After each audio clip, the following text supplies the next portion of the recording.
The morning sunlight filtered softly through the blinds, casting a warm, golden glow across the room. I sat at my desk, carefully inspecting the details of a business proposal I'd been working on. Yet, despite the weight of numbers and strategy on my mind, my thoughts kept drifting back to her, Clara, my wife, my love.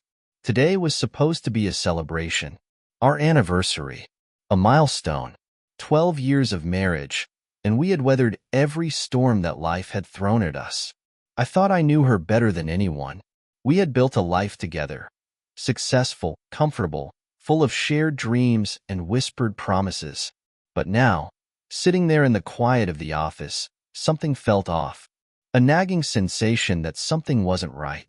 I brushed it off. We were just a couple, right? Life wasn't perfect, but it was ours. I had been preparing for this day for weeks. The perfect gift. A ring. A symbol of my unwavering commitment. A ring that was more than just an accessory. It was a piece of my soul. Something elegant. Expensive. Not just any ring. I'd spent a fortune on it. Not because I thought Clara needed it, but because I wanted to show her how much she meant to me. How much I loved her. She had always said she didn't need grand gestures, but I knew this would be different. I could already picture the look in her eyes when she opened the small, velvet box. I imagined the soft gasp, the way her fingers would tremble as she slid the band on her finger. It was our anniversary, and I wanted it to be perfect. I arrived home that evening to a house that was still and quiet. The lights in the hallway were dimmed, and I noticed the smell of dinner wafting from the kitchen. Clara was always meticulous about the details, always creating an atmosphere that felt like home. It should have been a moment of peace, a moment to celebrate the life we had created together. But as I walked through the door, I noticed her sitting at the kitchen table, absent-mindedly flipping through a magazine. Her posture was off, tense, as though something was weighing on her. "Clara," I called softly. She looked up from the magazine, her eyes a little too bright, too quick to meet mine. A smile tugged at the corners of her lips, but it didn't reach her eyes. "Hey, Adam. You're home early. I wanted to spend time with you tonight." "Just us," I said, my voice warm, trying to shake the unease that lingered. She nodded, but there was something in her expression that I couldn't quite place. I pushed it aside, not wanting to let anything spoil the moment. I reached into my pocket and pulled out the small box, placing it gently on the table in front of her. Her eyes flickered to the box, and for a brief moment, there was a spark. Something like excitement, or maybe curiosity. But it disappeared quickly, replaced by an almost imperceptible shift in her demeanor. I couldn't quite put my finger on it, but the change was subtle, yet undeniable. "Happy anniversary," I said, trying to keep my voice steady. "I got you something." Clara's smile faltered, but only for a second, before she reached for the box. I watched her fingers as they delicately opened it. When she saw the ring, her eyes widened. But instead of the glowing admiration I'd anticipated, her reaction was more restrained. "Wow, Adam," she said softly. "It's beautiful." It was the right response, the one I had been expecting. But the edge to her voice, there was something cold beneath it. I couldn't explain it, but I felt a chill creep up my spine. My instincts were whispering to me that something wasn't right, that I had just given her more than just a piece of jewelry. I had given her a key to something else. She slid the ring onto her finger, turning it slowly, her gaze fixed on the sparkling stone. It should have been a moment of shared joy. Instead, I felt like a stranger in my own home. But I ignored the growing tension, assuming it was nothing. She had always been complicated, a bit distant at times. But that was Clara, distracted, always looking for something. I thought I knew her, thought I could read her. I couldn't have been more wrong. The evening passed in a blur. Dinner was served, but the conversation felt stiff. Clara's laughter didn't reach her eyes, and she seemed distracted, as if her mind was somewhere else entirely. I tried to engage her in light conversation, talking about work, about future plans, anything to break the strange barrier that had suddenly come between us. But with each word that passed, I noticed her pulling away, becoming more elusive. It wasn't until later that night, when she was already in bed, that I noticed something strange. The ring, the one I had given her only hours earlier, was missing. My heart skipped a beat. I searched the room, my mind racing. I didn't want to believe it, but there was no other explanation. The ring was gone, and as I stood there, my stomach sinking, I began to piece it together. Clara had sold the ring. She hadn't just taken it off and misplaced it. No, she had made a deliberate choice. A choice that would change everything between us. The days that followed were a blur of disbelief and growing anger. Clara, as if nothing had happened, continued on with her life, acting as though everything was normal. But I knew better. I had seen the glint in her eyes that night, the way she had turned away from me when I gave her the ring. She had already decided. She had sold it, and I couldn't help but wonder, what had she spent the money on? I began to piece together the details, going through her things when she wasn't home. Her phone, her emails, the notes she had hidden. And then I found it. A vacation. A lavish trip, paid for with the money from the ring. And who was she going on this vacation with? Alex, her younger lover. The betrayal hit me like a punch to the gut. I had known something was off for a while, but seeing the evidence, laid bare in front of me, was like stepping into a nightmare. Alex, the man who had somehow slithered his way into her life, into her bed, and I had been blind to it. The pain was almost unbearable. My heart, which had once overflowed with love for Clara, now felt like it was being ripped apart. The woman I had trusted had sold the symbol of our love for a man who couldn't care less about her. It was almost too much to process, but the anger, oh, the anger, it burned deep within me. I felt betrayed, discarded.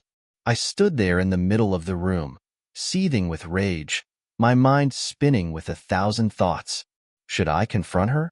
Demand an explanation? Should I scream, shout, make her understand the depth of the betrayal? But then I realized confrontation wouldn't do.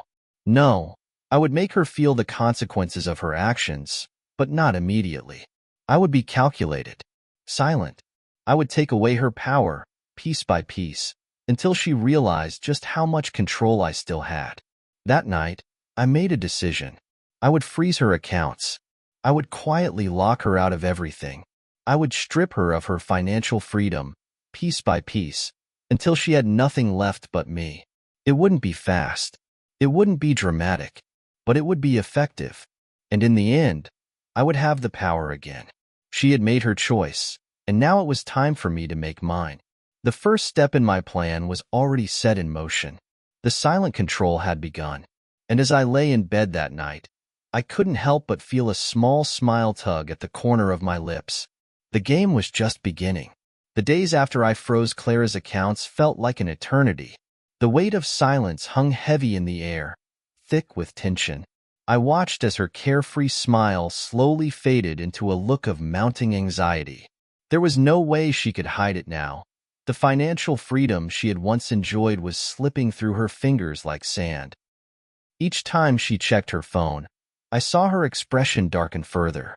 She had no idea that I had already closed off her access to our shared accounts, wiped out the credit cards she used for shopping sprees, and placed a shadow over every part of her financial world. For once, it was my turn to be in control, and she had no clue just how deep the hole she had dug for herself really was. It wasn't immediate, but I saw it begin. The subtle changes in Clara's demeanor. The way she started scrutinizing every bill, every bank statement. Her carefree laughter that used to echo through the halls of our home now seemed forced, a mere shadow of what it had once been. She tried to keep up appearances for a while, but the cracks were becoming more evident with each passing day. Her nails tapped nervously on the table as she sat across from me, her eyes shifting to the windows as if seeking an escape she couldn't reach. And there was something new, something foreign in her gaze, doubt. I never confronted her. I didn't need to. The consequences of her actions were already starting to suffocate her. She wasn't the woman who had once spent money like it was an endless river flowing from my wallet. Now, Each purchase seemed to weigh heavily on her mind. And the luxurious lifestyle she had once shared with Alex, her lover, seemed to be crumbling before her eyes. Meanwhile, Alex, her golden boy, began to distance himself. At first, I thought I might be imagining it. But over the course of the next few weeks, I couldn't help but notice the subtle shifts in their interactions. Clara would spend hours texting him, always with a nervous, hopeful expression on her face, only to receive short, clipped responses in return. The warm, loving messages that once filled her phone now felt cold and detached, like a faint echo of what had once been. One evening, I overheard her in the other room. Her voice was soft, almost pleading as she spoke to Alex over the phone. "Alex, we can still go away for the weekend, can't we? I've just had a few setbacks. It's just a delay. I swear," she said, desperation creeping into her words. Her voice cracked. I could hear it even through the walls. And though she didn't know I was listening, I could sense the deep shame she was trying to bury beneath her words. She was no longer the woman who had thrown money at her problems, confident in her power. Now, she was chasing after a man who had already begun to lose interest, a man whose affection had been bought and paid for. And now that the money was running dry, so was the love. The days that followed were even more revealing. Alex's phone calls became shorter, less frequent. Clara, unable to bear the silence, tried to fill the void. She would ask me to go out, to take her somewhere, anything to break the tension in the house. But I refused. I wasn't going to indulge her this time. No more pretending. No more attempts at salvaging something that was beyond repair. One evening, after a particularly tense dinner where Clara barely spoke to me, she stood up suddenly and rushed to the phone in the kitchen. Her fingers trembled as she dialed Alex's number. I stood silently in the doorway, watching her as she waited, her breathing shallow. When Alex finally picked up, her face twisted in a mix of pleading and frustration. "Alex, please, I need you. You promised we'd go on that trip, and now everything is falling apart. Please, don't leave me," she said, her voice breaking as she begged. There was a rawness in her tone, a desperation that I had never heard before. But Alex didn't respond with the same warmth he had before. Instead, I could hear the indifference in his voice as he spoke. "Clara, I told you, I can't keep doing this. You can't even fund the next trip. What's left for me here? I've got my own plans. You're on your own." Her face fell. Her shoulders slumped as the weight of his words sank in. She didn't even try to respond. She simply lowered the phone and ended the call, her hands trembling as she placed it back on the counter. For the first time, I saw her in a new light. A woman broken, abandoned, and without the security she had relied on for so long. The one man she thought would always be there, always at her beck and call, had walked away. The next morning, Clara tried to approach me. She was nervous, her steps slow and measured as she walked into the living room where I was seated, sipping my coffee. Her eyes were downcast, avoiding mine as if afraid to look directly at the man she had betrayed. I need to talk to you," she began hesitantly, her voice low and strained. "Adam, I know things have been off, but I swear, I never meant to hurt you. It's just, things have been hard. I didn't think about it the way I should have, and now I feel lost." I didn't answer immediately. Instead, I set my coffee cup down and gave her a long, steady look. I could see the cracks in her facade, the way she was struggling to find the right words. She didn't truly regret what she had done. Not yet. It was clear she was only beginning to realize the depth of her mistake, but her pride and her refusal to fully admit fault were holding her back. She wasn't ready to face the truth. Her eyes flickered nervously to the coffee table where the last remnants of her expensive, now unused credit cards lay. She had no access to the funds she had once relied on. The lavish life she had taken for granted was gone. And with it, Alex had gone too. "Clara," I said, my voice steady, cold. "You can say whatever you like, but the truth is, you made your choice. You chose Alex over me.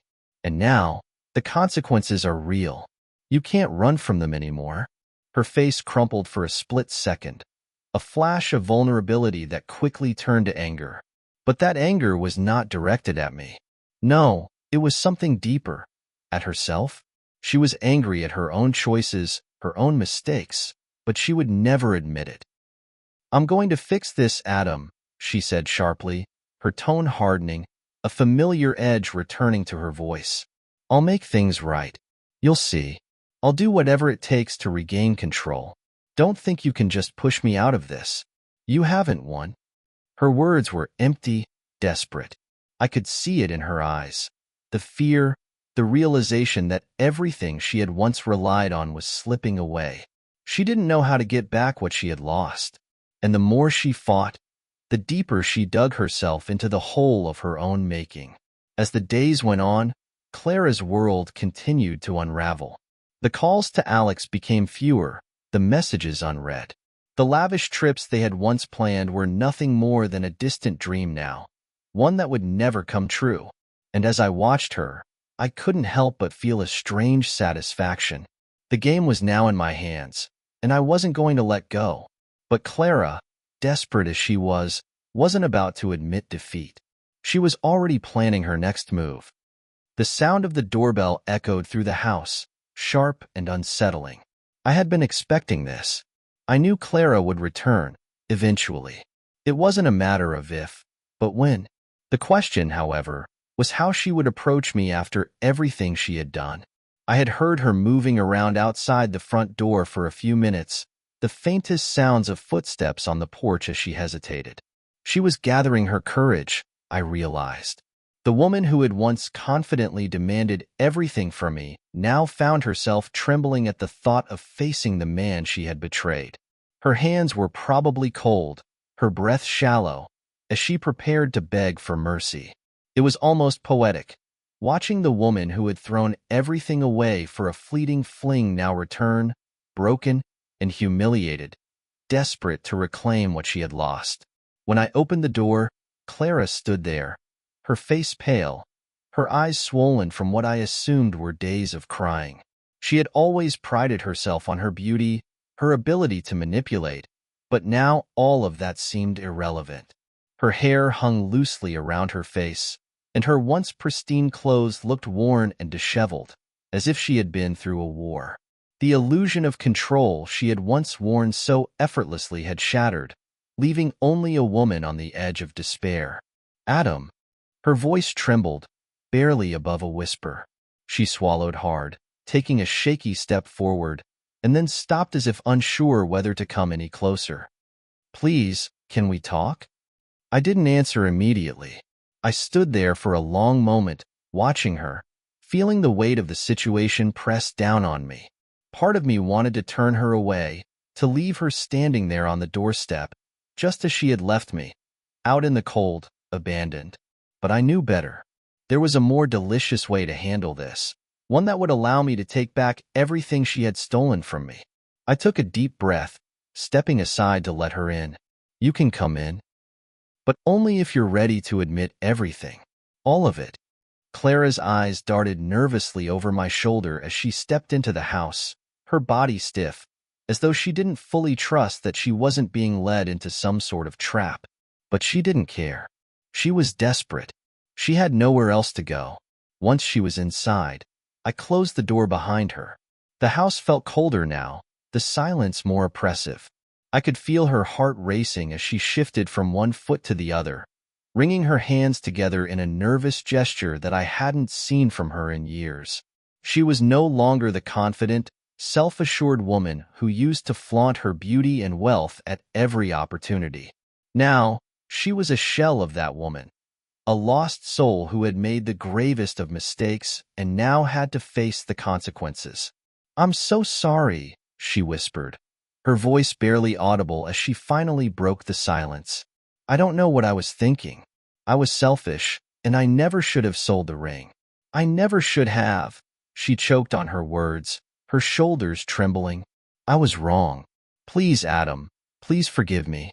Her apology was weak, but it was a start. It was a crack in the wall she had so carefully built around herself, a wall that had once made her feel untouchable. Now, she was standing there, exposed, vulnerable, hoping for a reprieve. But I wasn't going to give it to her just yet. Not until I was sure she knew the full extent of the power she had handed over to me. I watched her for a long moment, letting the silence linger between us. I could see the desperation in her eyes, and I could feel the weight of her apology pressed down on her. But I wasn't ready to let her off the hook so easily. The old Adam, the one who had once allowed himself to be manipulated, to be taken advantage of, was gone. And now I was in control. Clara, I began, my voice cold and measured. Do you really understand what you've done? What you've taken from me? She opened her mouth to respond, but the words caught in her throat. She nodded weakly, her eyes filled with guilt and regret. But her gaze shifted too quickly, and I could tell she was still trying to control the situation in her own way.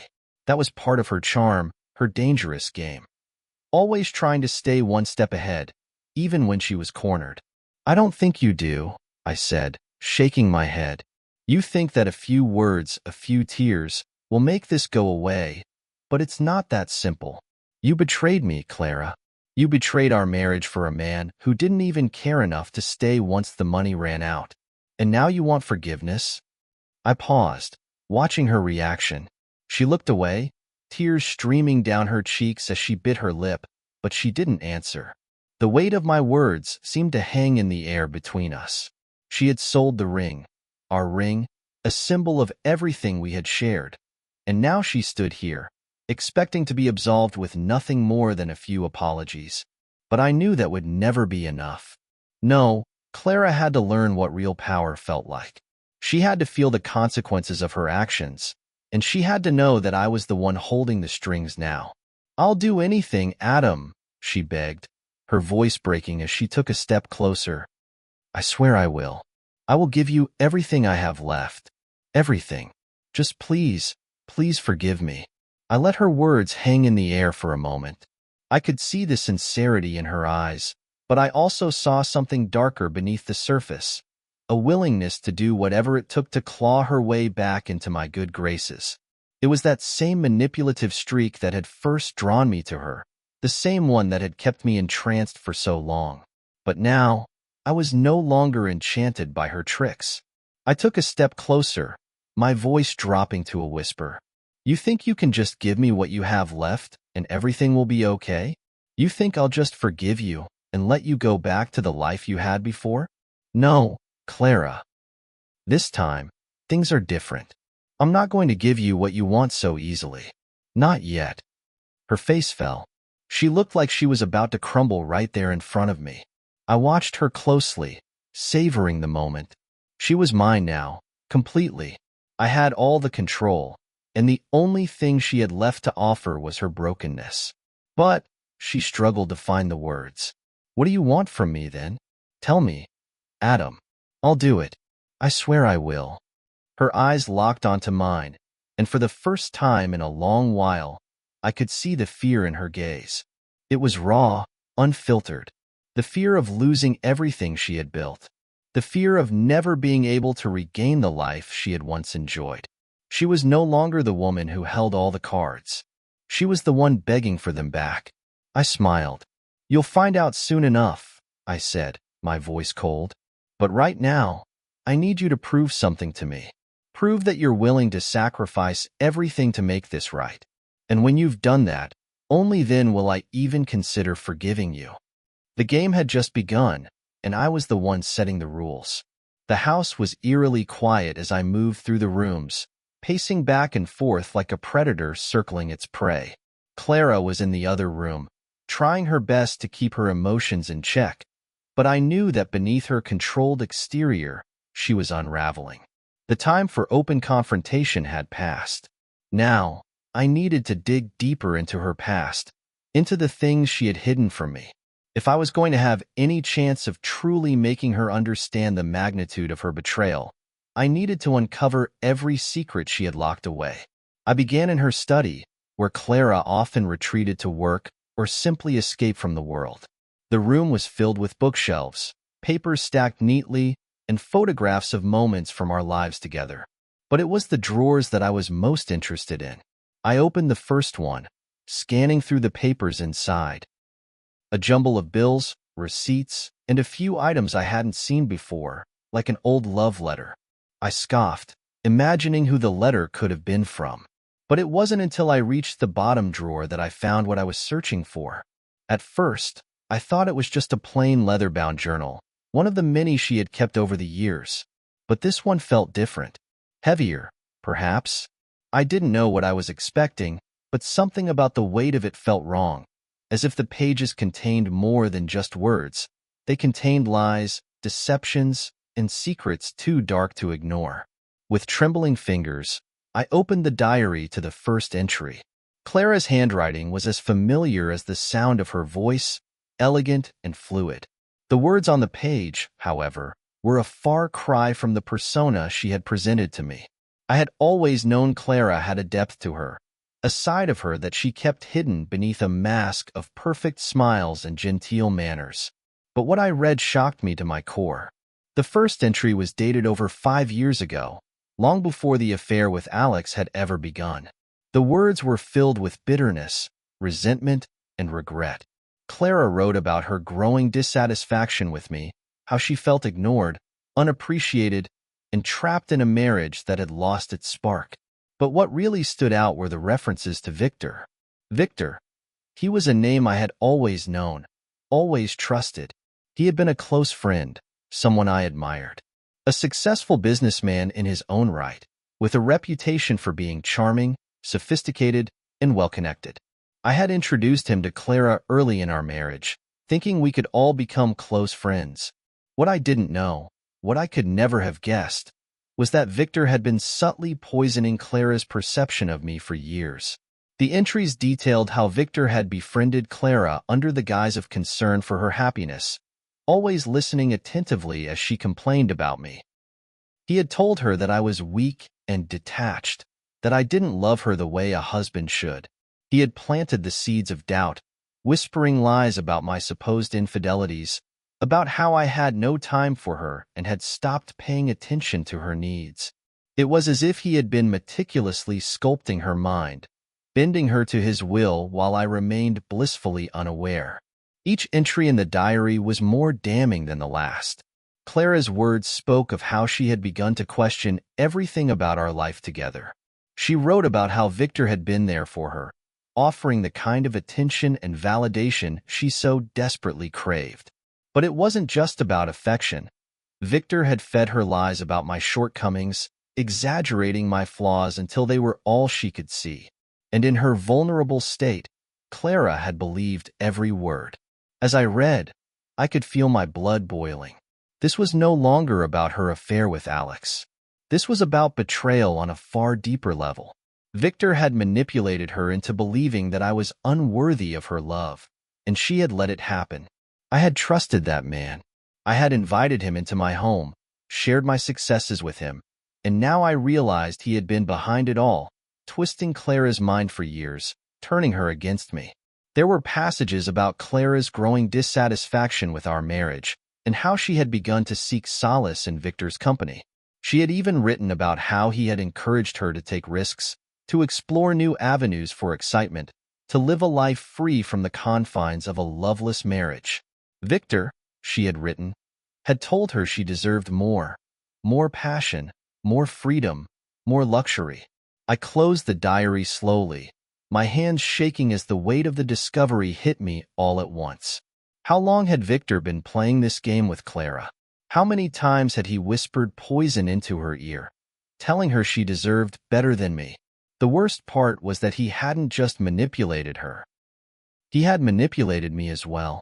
I had let him into my life, trusted him with my thoughts and fears, and yet he had been using me as a pawn in his own twisted game. He had used Clara as a tool to get to me, to break me down, to drive a wedge between us. And I had fallen for it all. I couldn't afford to let this discovery go unnoticed. Clara's affair with Alex, her betrayal, it was just the tip of the iceberg. There was so much more at play here, and I was determined to unravel every last thread. I needed to make sure that Victor felt the same pain and regret that Clara was now experiencing. But I couldn't rush it. I had to play this carefully.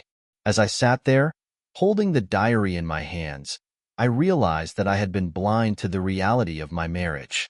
Clara had been deceiving me for years, and so had Victor. The two of them had conspired against me, and I had been oblivious. But now, the game had changed. Now, I held the cards, and I wasn't about to let them go. Clara would pay for what she had done, but so would Victor. I would make sure of it. The silence in the room was deafening, broken only by the sound of my heartbeat. The plan was beginning to form in my mind. There were still more pieces to uncover, but I was already plotting my next move. The power had shifted, and I was in control. The tension in the house was palpable, a thick cloud that hung over every interaction between Clara and me. She was doing everything in her power to repair the damage, pleading with me to give her another chance, another opportunity to prove her loyalty. But I knew that her words were empty. I knew exactly how much deception she had woven into the fabric of our marriage, and now she was trying to undo the unraveling threads. Her desperation was almost pathetic, but I was in no hurry to forgive her. The game had changed, and I was the one in control now. I played the role of the supportive husband, calm, patient, understanding. I allowed Clara to think that I was slowly warming to the idea of reconciliation. I watched as she fawned over me, trying to reignite the connection we once had. But beneath my composed exterior, I was playing a much more dangerous game. I was feeding her doubts, manipulating her emotions with precision, creating a mental maze from which there would be no escape. That night, after dinner, when the air between us was thick with unspoken words, I decided it was time to put my plan into motion. We were sitting in the living room, a bottle of wine half empty between us.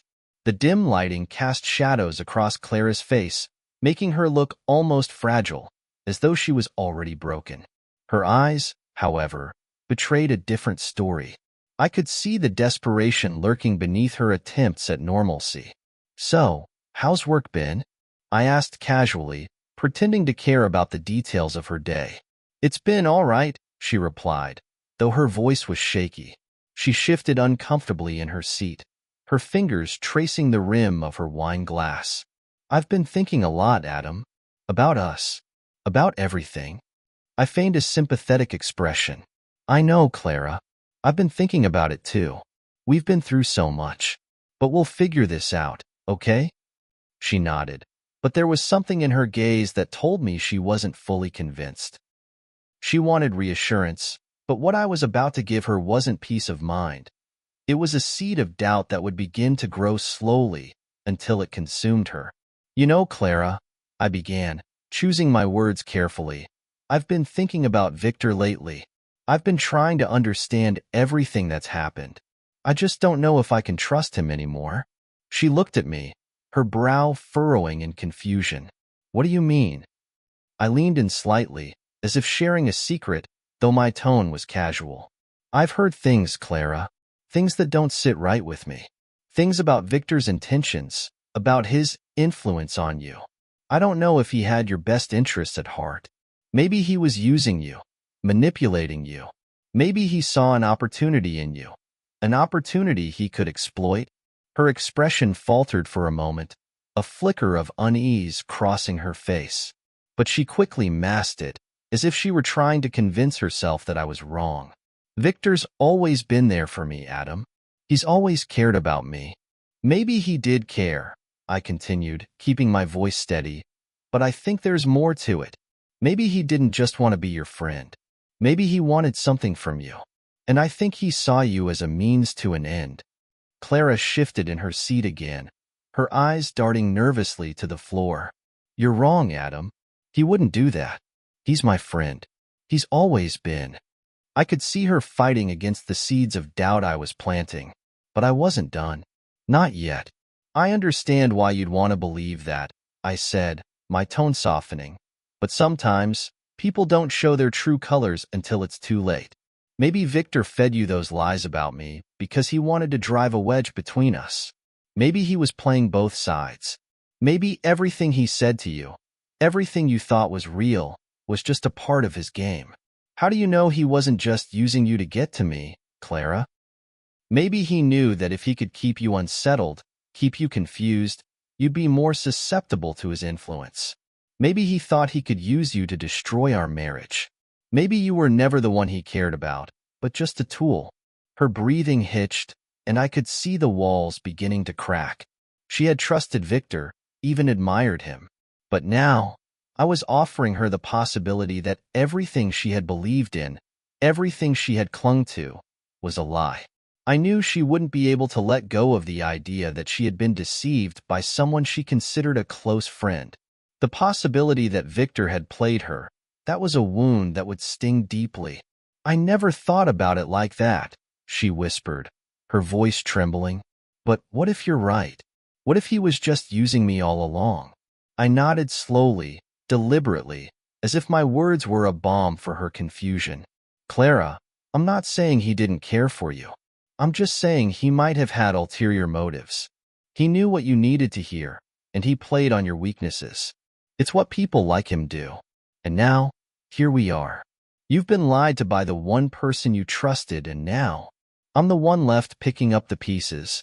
She looked down at her hands, her face a mixture of guilt and confusion. But what about Alex? She asked softly, barely above a whisper. I leaned back in my chair, feigning an air of indifference. Alex was just another part of the same game, Clara. He's only interested in what you can give him. And now that you don't have anything left to offer, he's gone. Do you really think he cared about you? Or was he just in it for the money, the luxury, the lifestyle you were providing? Clara's face twisted in anguish. The weight of the realization was settling in. Alex had been a fantasy, one she had clung to, a fleeting escape from the void. And now, she was left with nothing. I don't know what to think anymore, she murmured, her voice breaking. I didn't need to say anything more. The seed had been planted, and it was already beginning to grow. Clara was questioning everything. Victor, Alex, and most painfully, herself. She felt isolated now, as if everyone had turned their back on her. The people she had trusted had betrayed her, and now, I was the only one left. The power had shifted once again, and I was in control. But this wasn't enough. I wasn't just manipulating her emotions. I had to regain my financial control over her. The next stage of my plan was already forming in my mind. I needed to tighten the screws even further, to make her feel trapped, to make her understand that there was no escape from the web of lies she had spun. But I couldn't act too quickly. The time wasn't right. For now, I would be the supportive husband, the patient, understanding man. But behind my calm exterior, I was preparing my next move. And when the time came, I would ensure that Clara knew just how much she had underestimated me. Clara's vulnerability had become almost tangible in the days following her emotional unraveling. The once proud woman who had walked through life with a sense of entitlement, convinced that she could have it all, was now a shadow of herself.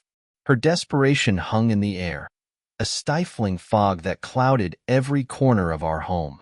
I could see it in her eyes, hear it in the tremor of her voice when she spoke. The realization that her world had crumbled and there was no one left she could truly trust. She had been caught in a web of lies, and now, the only thing keeping her from completely losing herself was the hope of a fresh start, a lifeline thrown at her by none other than Victor. He had been her confidant, her partner in crime, the one who had fed her doubts about me and encouraged her reckless actions. But as I had already suspected, he was no longer the man he had once been. With the money gone, with her influence fading, he no longer saw any use for her. But Clara, despite the shame of her betrayal, was determined to salvage what she could from the wreckage. Desperation drives people to make poor choices, and Clara, in her desperation, made one of the worst decisions of all. She called Victor. I watched her from the shadows, my suspicions confirmed. She thought I couldn't see the subtle way she reached for her phone, trying to hide it from me as though I wouldn't notice the shift in her demeanor. But I saw everything. I had been watching her like a hawk, noticing every move, every slip-up, every attempt to regain control of a situation that had slipped from her grasp. She didn't know it, but the noose was tightening, and her every action was feeding into my plan. The conversation she had with Victor was brief, but the weight of it hung in the air. Clara, the woman who had once been so confident, was now pleading for his help.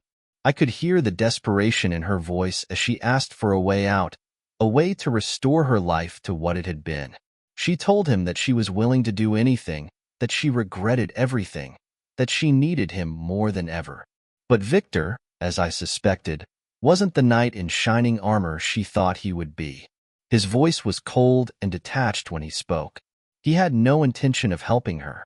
His words were sharp, cutting through her pleas like a blade. "Clara," he said, his tone dripping with indifference, "you've outlived your usefulness. I'm done with you. Get over it." It was a brutal rejection, one that shattered whatever illusion Clara had left of him. But Victor's betrayal didn't stop there. No, he wasn't content to simply cut ties with her and move on. He had a different kind of revenge in mind, a revenge that would be far more devastating than anything Clara could have imagined. The next day, the story broke. A scandalous exposé about Clara's affair with Victor hit the front page of the tabloids, splashed across every news outlet like a tidal wave. The details were salacious, sensational, everything the public loved. The affair, her lavish lifestyle funded by Adam's hard-earned money, the betrayal that had led to the downfall of their marriage. It was all laid bare for the world to see. The press didn't hold back. They painted Clara as a gold-digging woman who had used both her husband and lover to fuel her selfish desires. The narrative was set, and Clara was helpless to stop it. Her reputation, which she had worked so hard to maintain, unraveled in a matter of hours. I watched it unfold from the comfort of my office, a slow, deliberate smile creeping onto my lips as I observed Clara's misery from a distance. She was no longer the woman she had once been, the glamorous, self-assured beauty. Now, she was nothing more than a scandal, a punchline in a story that everyone was eager to tell. I had known this would happen. I had planned for it. And now, as the press dug their claws into her, I could see the despair in her eyes. But I wasn't done with her. Not by a long shot. Clara's reaction to the betrayal was one of complete shock. She was numb at first, unable to fully comprehend what had just happened. But the reality hit her fast. She couldn't avoid the public eye, not anymore. The phone calls, the incessant barrage of media messages, it all came crashing down on her. She paced the house, her fingers trembling as she scrolled through the online headlines, each one more damaging than the last. Her mind was a whirlwind of confusion, betrayal, and shame. But there was something deeper, something darker that was taking root within her. A sense of betrayal that was not just directed at Victor but at me as well. Her emotional state was fragile, her trust shattered, and I knew that now was the perfect moment to feed her the lie I had been crafting. I played my part to perfection. When she finally came to me, her face pale, her eyes wide with disbelief, I feigned concern. "Clara, I had no idea it would go this far," I said, my voice laced with faux sympathy. "But I think we need to look at the bigger picture here. This is all part of a plan. Victor didn't just leave you for nothing. I think he had something to do with all of this. He wanted to destroy you, to ruin everything you've worked for. Maybe he's been working with someone else. Maybe there's a larger conspiracy at play here." Clara's eyes darted around the room, her mind spinning as she processed the possibility of what I was suggesting. You think Victor did this on purpose?" she asked, her voice trembling with a mixture of confusion and anger. "I know he did," I said, my tone firm and confident. "He's been using you all along, Clara. This whole thing is a setup. And now he's playing his part in bringing you down. We need to be careful, because I'm sure he's not the only one involved in this." Clara's expression shifted, the seeds of doubt I had planted in her mind beginning to grow. She wasn't sure if she could trust me, but she had no one else to turn to. She had already lost everything: her reputation, her lover, her sense of control. And now, I was the only one who seemed to have the answers. "Who else could be involved?" she whispered, her voice tinged with fear. "I don't know yet," I replied, my voice low and ominous. "But I'm going to find out. And when I do, Clara, I'll make sure you have a place to hide from it all."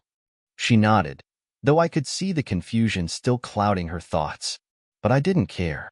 As long as she believed the lie I had fed her, as long as she thought I was her savior, I had her right where I wanted her.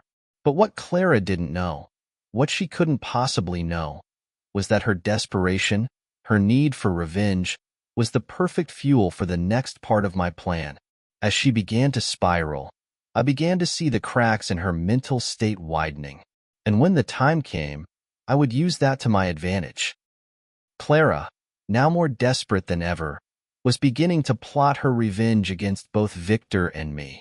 But little did she know, her every move was playing directly into my hands.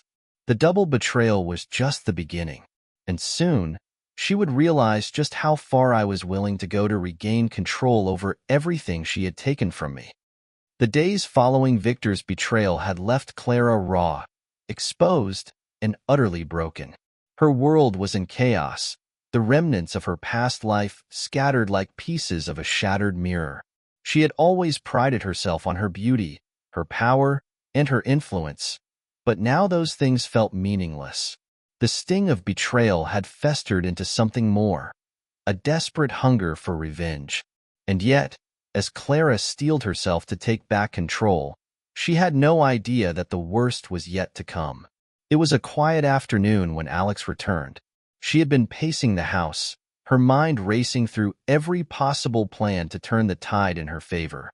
She was still reeling from Victor's cruel abandonment, and the weight of her own actions was a constant reminder of how far she had fallen. But now, in the wake of her mistakes, she had a sense of clarity. Clara believed she could rebuild, if only she could find a way to get back at Adam. After all, he was the one who had frozen her accounts, stripped her of everything she had known, and now she wanted to make him pay. But then, the doorbell rang. It was a small, almost insignificant moment, but in hindsight, it would be one of the turning points in Clara's story. She opened the door with the weariness of someone who had been through too much, expecting nothing more than an irritating delivery or a bill collector.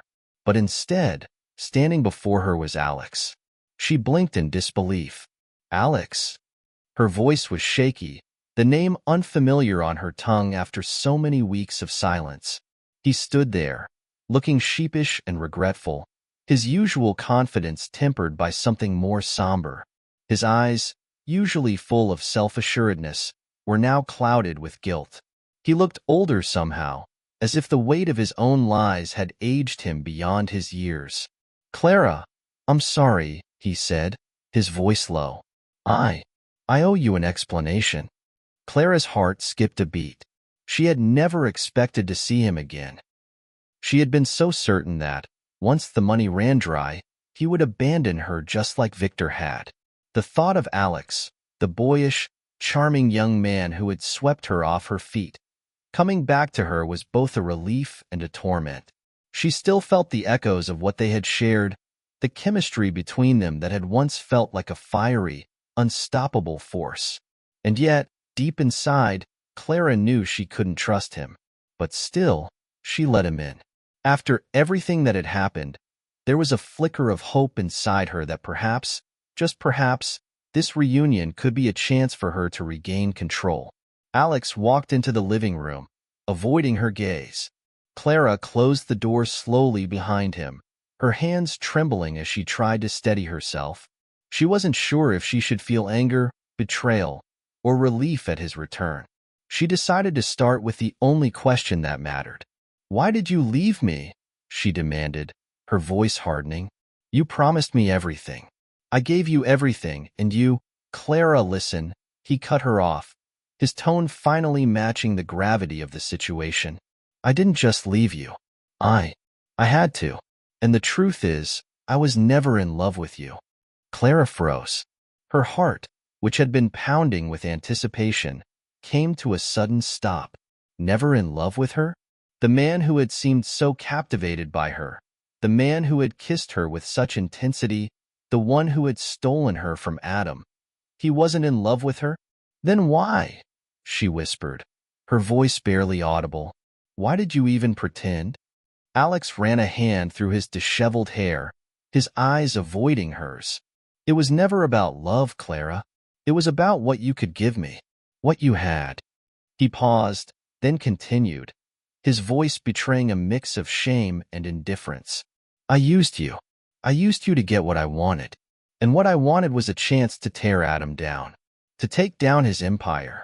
Clara felt a surge of confusion and fury.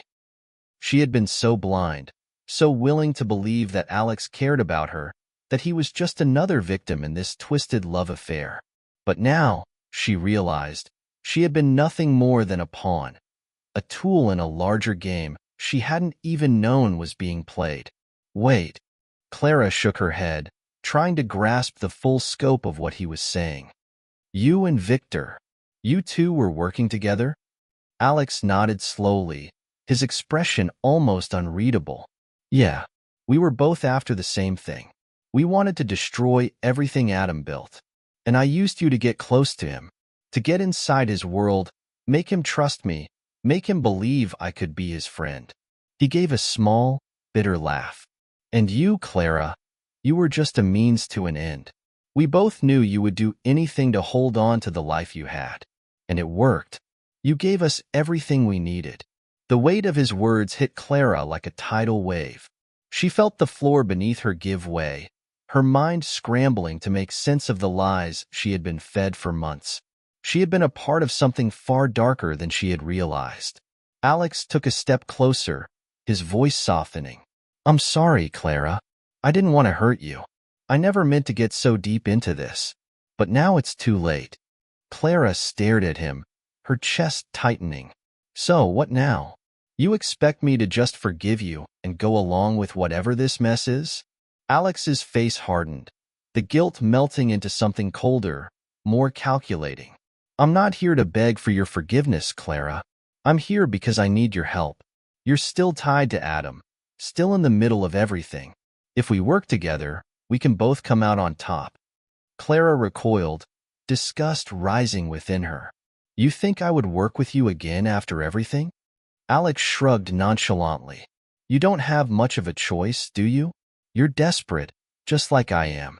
Adam has you by the throat, and you're not going to get free unless you play your part. Clara was furious now, but something inside her also stirred, a realization that she was not completely powerless. I'm not your pawn anymore, she spat, but her words lacked conviction. She knew deep down that Alex was right. She was cornered, and Adam's growing influence over her was undeniable. Then what are you going to do, Clara? Alex asked, his voice no longer sympathetic, but laced with thinly veiled menace. You think you can take Adam down on your own? You think you're not already at his mercy?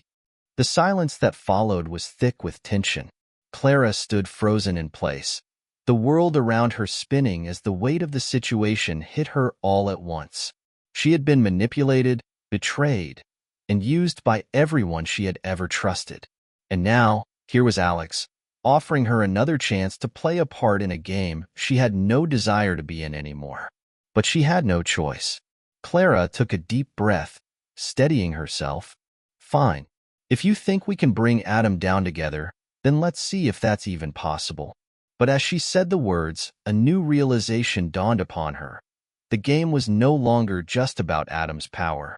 It was about control that she had lost and was now desperate to regain. And as she looked at Alex, she knew that both of them were trapped in a web of their own making, each waiting for the other to slip up first. The battle was far from over, and this time, Clara would make sure she was in the driver's seat. I had been waiting for this moment. All the pieces had finally fallen into place. Every lie, every manipulative move, every subtle hint I had dropped, all of it had led to this. Clara, my beautiful, conniving Clara, had no idea just how deep into my game she had fallen. She thought she had outsmarted me. She thought she had gotten away with it, but I wasn't fooled.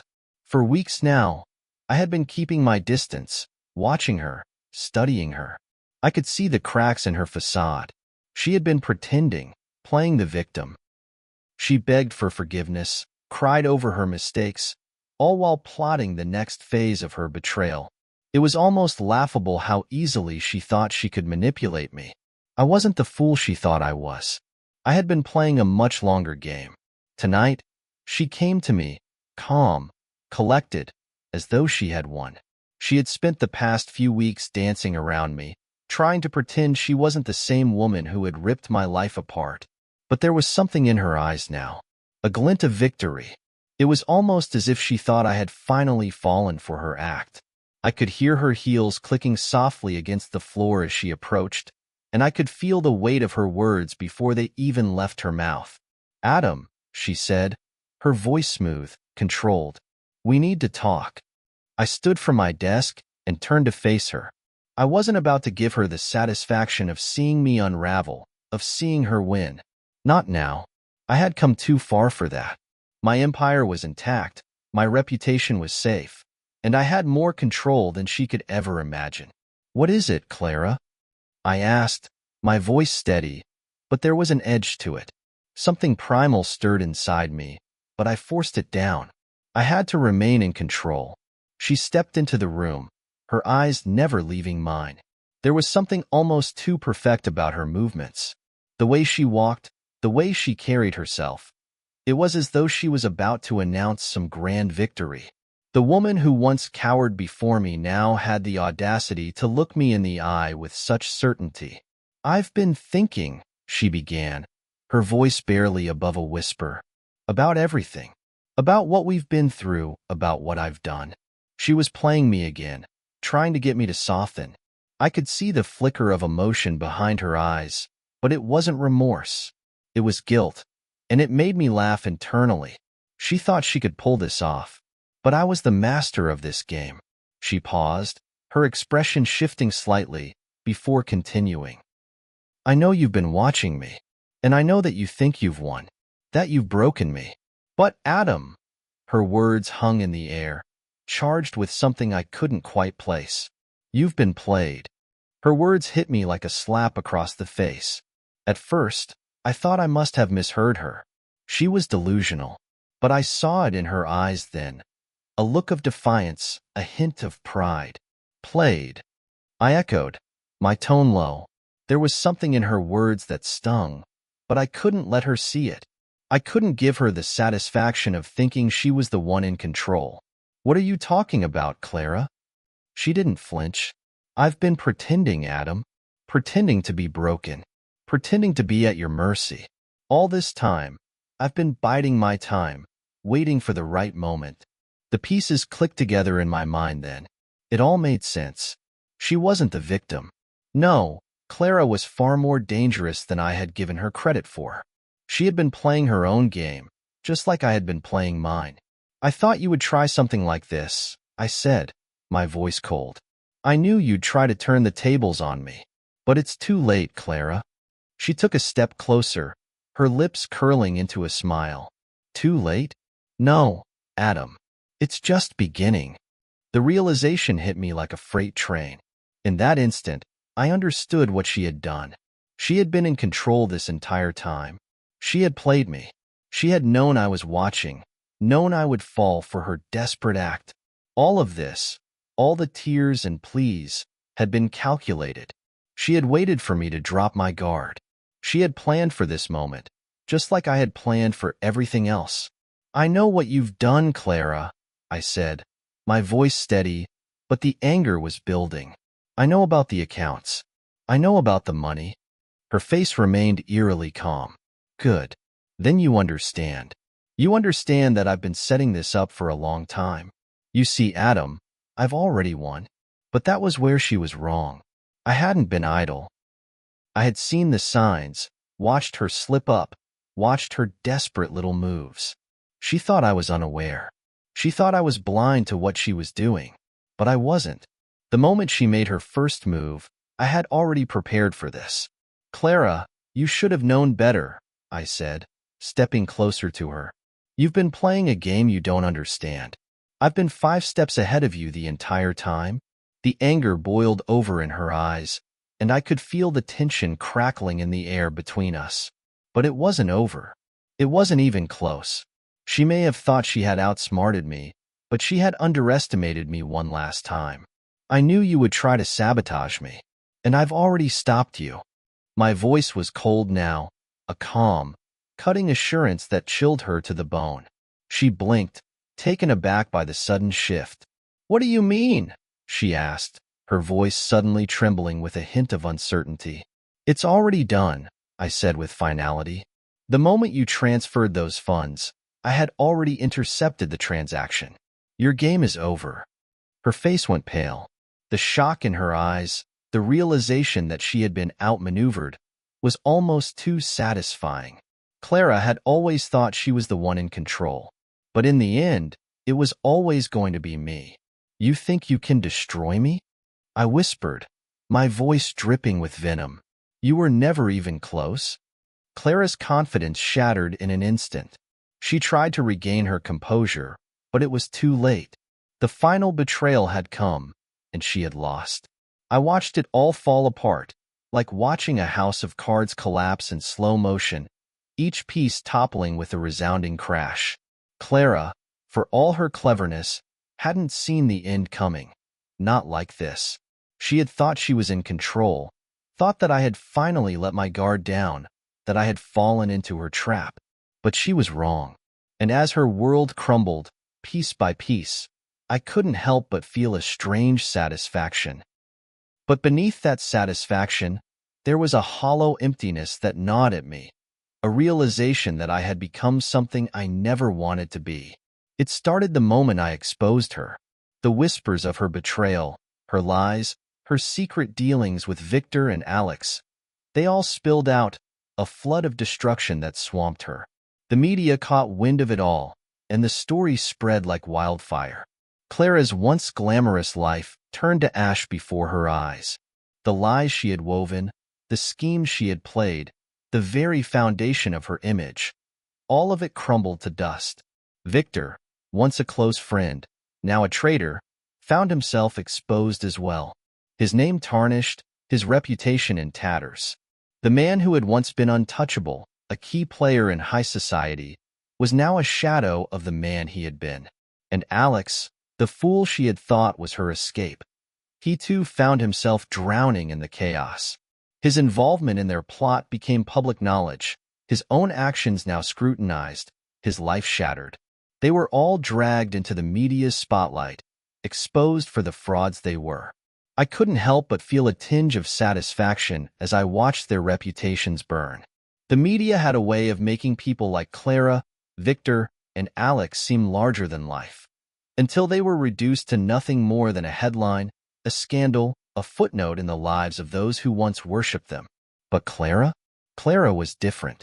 I didn't just want to ruin her. I wanted her to feel the weight of what she had done, to know the depth of her betrayal, and to understand that she would never recover from it. The last blow came when I leaked the truth about her role in the entire scheme. I didn't just expose her financial games. I revealed everything: the affair, the manipulation, her role in trying to destroy me, and the lies she had told to cover it all up. The press ate it up, and just like that, her career was over. The career that she had fought so hard to build, the life she had carefully crafted, was gone in an instant. No amount of charm, no amount of beauty, no amount of influence could save her now. The world saw her for what she truly was: a woman driven by greed, by desperation, by deceit. And there she was, standing in the wreckage of her life. Clara had been the one who tried to pull the strings, the one who thought she had control. But in the end, it was me who held all the cards. And I had played them perfectly. But as I stood there, watching the destruction unfold, I couldn't shake the feeling that something was missing. For all my success, for all my planning, for all my victory, there was an emptiness that gnawed at my soul. I had become the very thing I despised. The man who had once believed in honor, in integrity, had been consumed by revenge. I had become a manipulator, a puppet master pulling the strings, all for the sake of payback. In the end, it didn't matter how much I had gained, how much I had taken back from Clara, because deep down, I knew that I had lost a part of myself in this battle. The thirst for revenge had consumed me. It had turned me into someone I no longer recognized.